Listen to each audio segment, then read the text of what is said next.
Marco histórico del libro de Hechos de los Apóstoles. ¿Para qué nos sirve el marco histórico? Nos sirve para entender el libro que vamos a estudiar, en este caso el libro de Hechos.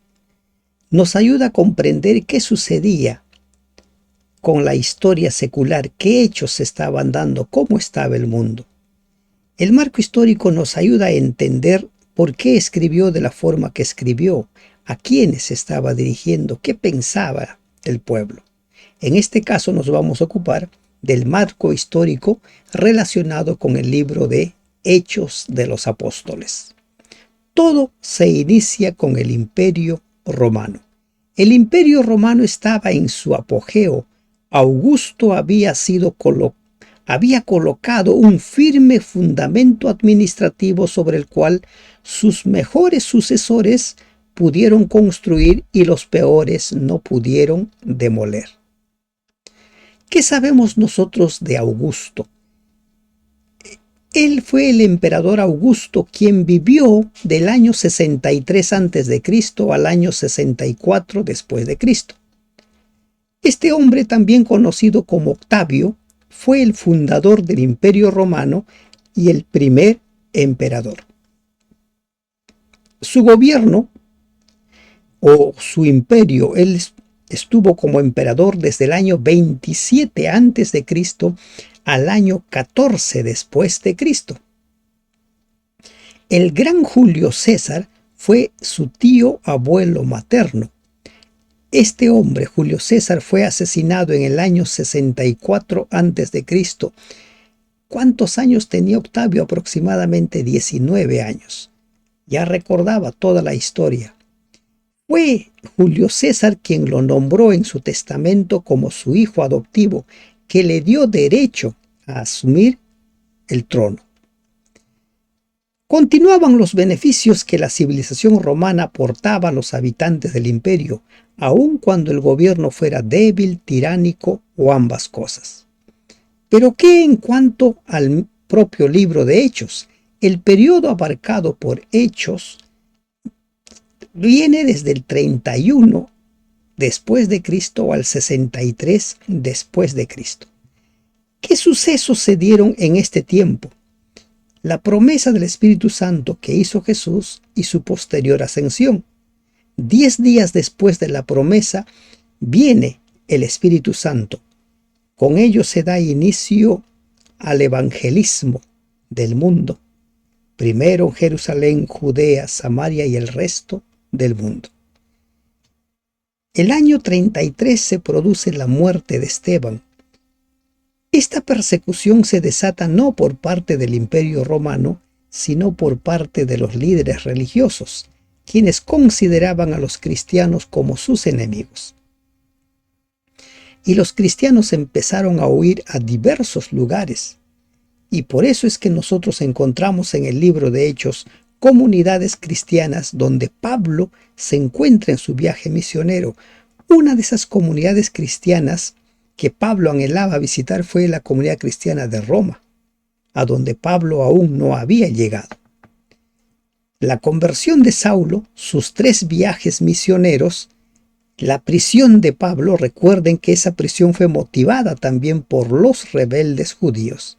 Y aquí participaron también los rebeldes que querían separarse de Roma. Y el libro de Hechos termina con Pablo encarcelado. 2 años en Cesarea, 2 años en Roma, con los meses que le llevó viajar de Cesarea con rumbo a Roma. Los emperadores en este periodo, los emperadores romanos fueron, después que muere Claudio, Tiberio del 14 al 37 después de Cristo, Calígula del 37 al 41 después de Cristo.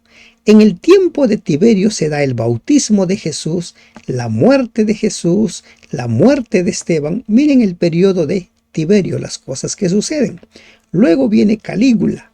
Después de Calígula, Claudio del 41 al 54 después de Cristo. Y Nerón es el último emperador dentro del periodo que cubre el libro de Hechos. Tiberio y Claudio se esforzaron por el bien de sus vastos territorios. En cambio, Calígula y Nerón lo poco que hicieron fue para mal.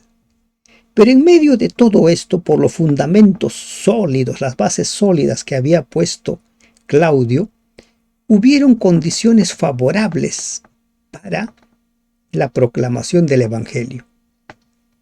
¿Cuáles fueron esas condiciones favorables para la proclamación del Evangelio? Un gobierno relativamente estable. Si bien es cierto que de tanto en tanto se asesinaban a los emperadores, pero el Estado como tal se mantenía prácticamente estable. Un sistema administrativo común, un solo tipo de administración para todo el imperio. La justicia romana. Félix, recuerden la forma como juzgó a Pablo. ¿Se recuerdan? Luego, una ciudadanía que cada vez se otorgaba con más facilidad. Quien tenía dinero podía comprar la ciudadanía romana y con ello se ganaba muchos favores. Pablo fue ciudadano romano, pero por derecho de nacimiento. La paz preservada por legiones bien disciplinadas.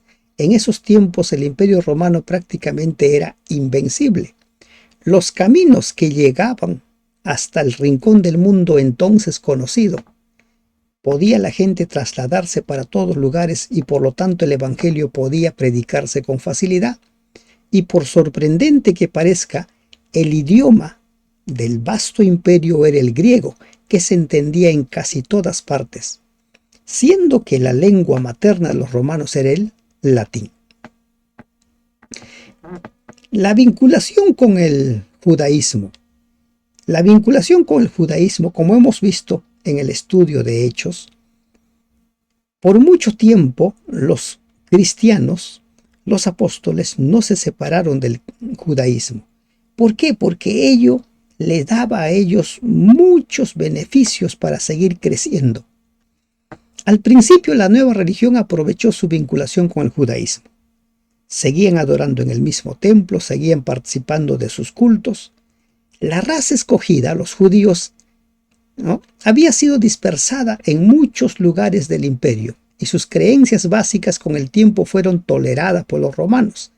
Recuerden que producto de sus constantes rebeliones es que ellos eran dispersados. En el tiempo de los asirios, muchos siglos atrás, las 10 tribus de Israel prácticamente desaparecieron porque fueron enviados a los diversos territorios del imperio y esos imperios posteriormente fueron absorbidos por Roma. Cuando el judaísmo cae en desgracia, el cristianismo, como un desprendimiento de la fe más antigua, compartió esta tolerancia, la tolerancia de los judíos.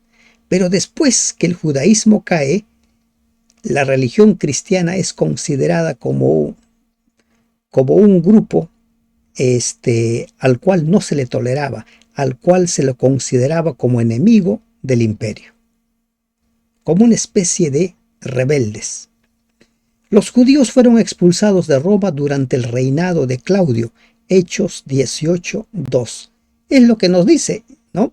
Y halló a un judío llamado Aquila, natural del Ponto, recién venido de Italia, con Priscila su mujer, las dos personas que apoyaron mucho en el ministerio de Pablo, por cuanto Claudio había mandado que todos los judíos saliesen de Roma. Los judíos siempre tenían el sueño de ser libres de Roma. Ellos siempre han esperado al Cristo.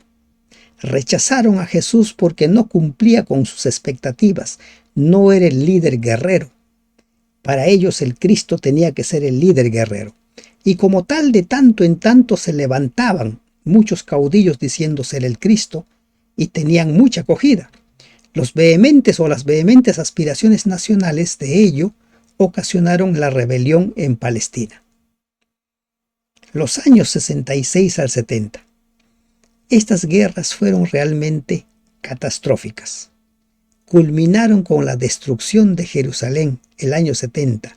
El templo fue incendiado tal como menciona la historia, cuando Tito con su ejército ingresa a la ciudad y el templo prácticamente queda en ruinas tal como lo había profetizado el Señor Jesús. Entre los tres principales grupos que se involucraron en estas revueltas, los fariseos, los esenios y celotes, también se menciona a los saduceos, pero se los considera más dialogantes, más a favor del imperio romano.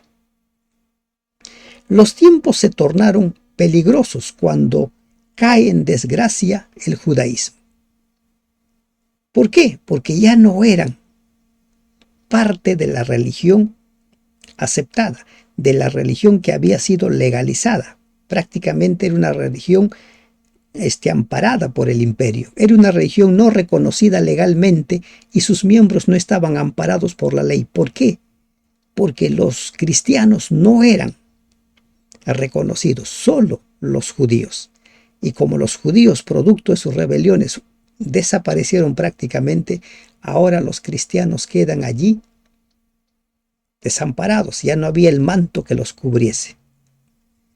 Cuando surgían dificultades, como cuando Roma fue incendiada en el año 64 después de Cristo, fue fácil echarle la culpa a la comunidad cristiana, a pesar de que se sabía que el incendio de Roma fue como consecuencia de una de las locuras de Nerón. Pero, como vio que el pueblo se iba contra él, echó la culpa a los cristianos con la consecuencia de una persecución terrible. Y la persecución que sobrevino estableció un terrible precedente que se siguió fielmente en los años sucesivos. Una serie de persecuciones contra los cristianos. ¿Por qué? Porque ellos nunca habían sido reconocidos como una religión amparada por la ley. Ya en el siglo, en los años 300, 310, 323, sí, el cristianismo se convierte en la religión oficial del imperio, pero esa es parte de otra historia. Lucas, que es el escritor del libro de Hechos, se valió de esta situación como telón de fondo para preparar la historia de la iglesia primitiva y escribir el libro de Hechos de los Apóstoles. Estaremos regularmente entregando, compartiendo a ustedes el marco histórico de los libros para poder entender mejor el libro que estudiamos. Que Dios les bendiga. Gracias.